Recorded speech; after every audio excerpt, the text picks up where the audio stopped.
ndabasuhuje mwebwe mudukurikira inshuti zacu zidahwema kugaragaza ko zikurikirana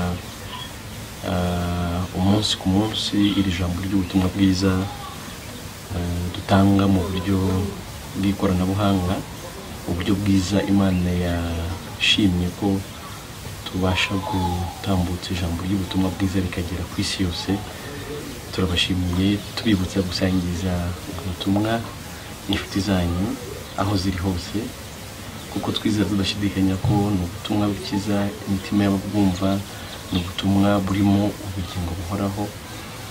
Yesu yajyaga avuga ngo amagambo mbabwira niyo mwuka kandi nibwo bugingo. Nejejwe rero no gusangira namwe nanone ijambo ry'ubutumwa bwiza, ijambo turi busange muri Yohana wa mbere igice cya 5 umurongo wa 12 ndetse n'umurongo wa 13. Kadusome.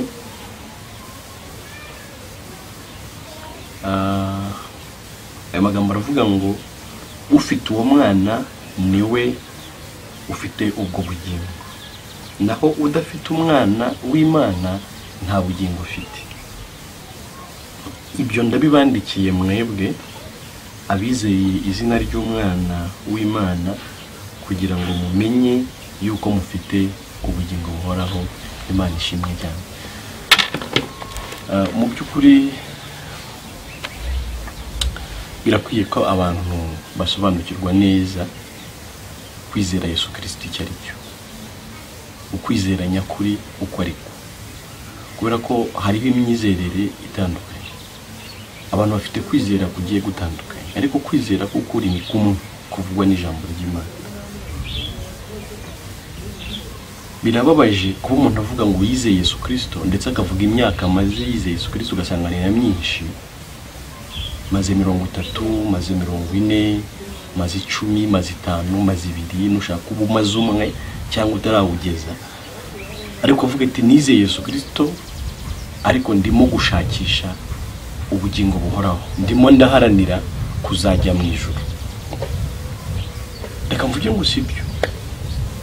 Yohana arimo arabisobanura neza hano, ageze mu gice cya nyuma cy'urwandiko ari kwandika, igice cya 5 yere igice cya mbere, ariko aravuga ati reka mbabwire impamvu nabandikiye kugira ngo mbabwire ko mufite ubugingo buhoraho, mutaza kunyumva nabi mu byo mwasomye byose guhera mu gice cya mbere.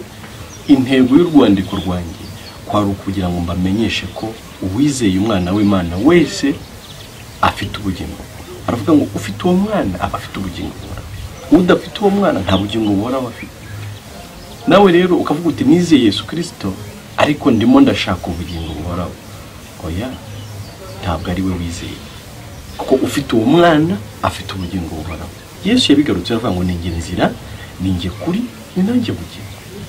Ntawajya kwa Data ntamujyana. Ntabwo wagira Yesu ngo utegereze n'ubugingo, oya.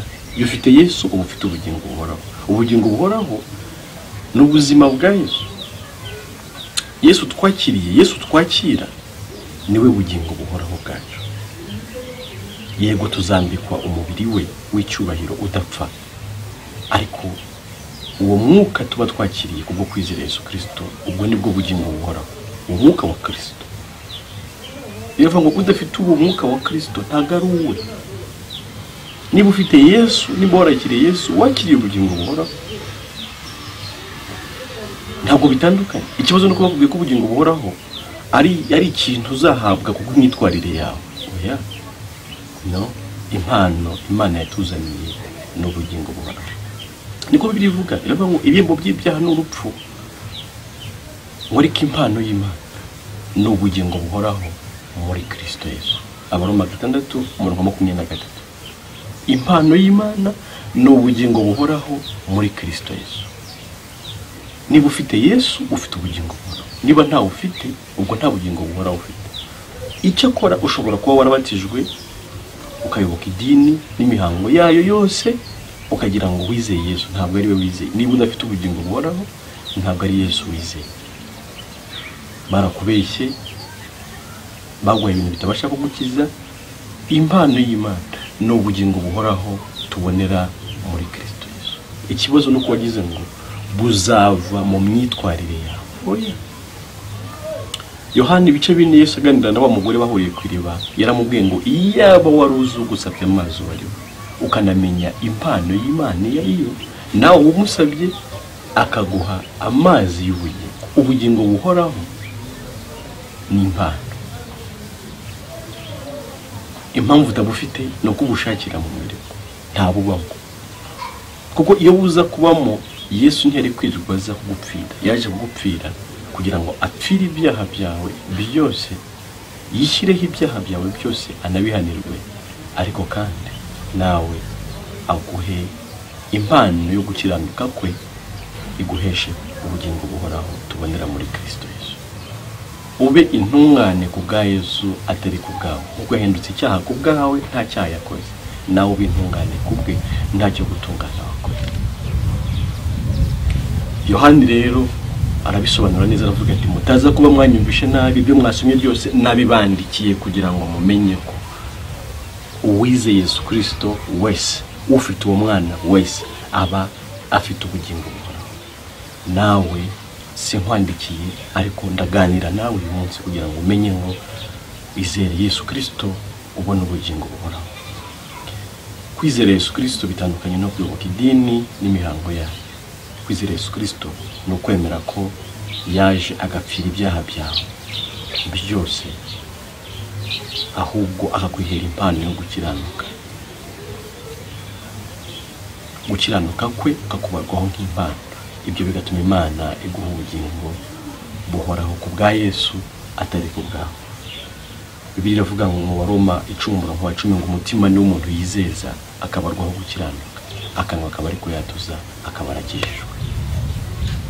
Wizera Yesu, Imana ikakubara nk'umukiranutsi, ko utagira icyaha imbere yawe, ariko ku bwa Yesu atari ku bwawe, atari ku bwa kamere yawe, atari ku mirimo ukora, ahubwo ku bwa Yesu we utarigeze akora icyaha. Ni impano yo gukiranuka yaduhaye kugira ngo iduheshe kwemerwa n'Imana. Ibyo biduhesha ubugingo buhoraho. Nawe uyu munsi ndagusabira kwakira iyo mpano kugira ngo wigire mu ijuru, bidaciye muri wowe, bidaciye mu mirimo yawe, ahubwo biciye mu cyo Yesu yakoze. Ndagushimiye ku mwanya uduhaye, ariko nkomeza no kugusaba kugira ngo usangize ubu butumwa bwiza inshuti zawe. Niwo musanzu ukomeye tugusaba. Imana iguhe umugisha ku bwa Yesu none iteka ryose. Amen.